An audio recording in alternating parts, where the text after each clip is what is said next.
Evidence of hate groups in Maine is still on the rise. Just this weekend, more than 24 men dressed in black protested on the steps of the State House in Augusta. They were members of the neo-Nazi group NSC 131.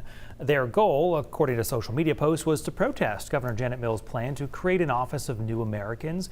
We first told you about this protest on Saturday. New today, our Jack Momid talks with Augusta's mayor about this group arriving in his city.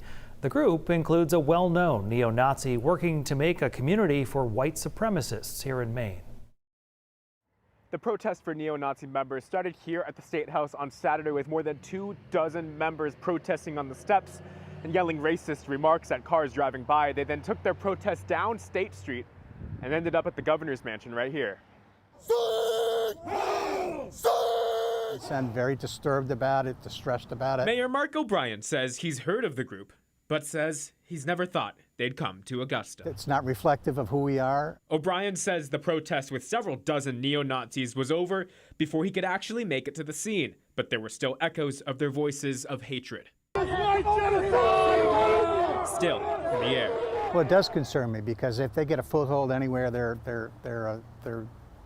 it could affect anybody in the state of Maine. For Nationalist Social Club 131, this is one of their biggest protests yet, known for fighting people in Portland, yelling racist, homophobic, and anti-Semitic slurs, and on Saturday, yelling at a black man driving by that he was not welcome in New England. The group also protesting the Mills administration's announcement of a new Office for New Americans and inviting 75,000 new immigrants to come to Maine for work by the end of the decade. I don't think it's unusual that we have these organizations mobilizing to protest against any sort of policy that increases diversity in the state of Maine. Professor Karen Sporer is with the University of Maine, and she specializes in domestic extremism.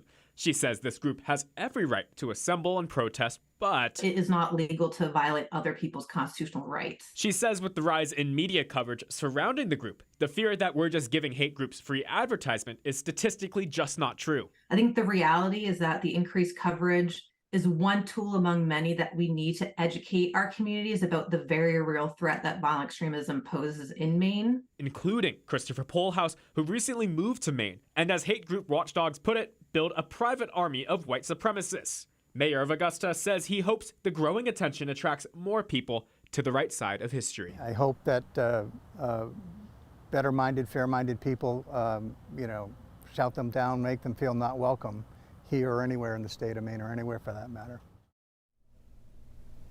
That was Jack Momid reporting. The protest by NSC 131 in Augusta came days after Maine's lawmakers announced they would be working to tackle the rise in hate in Maine.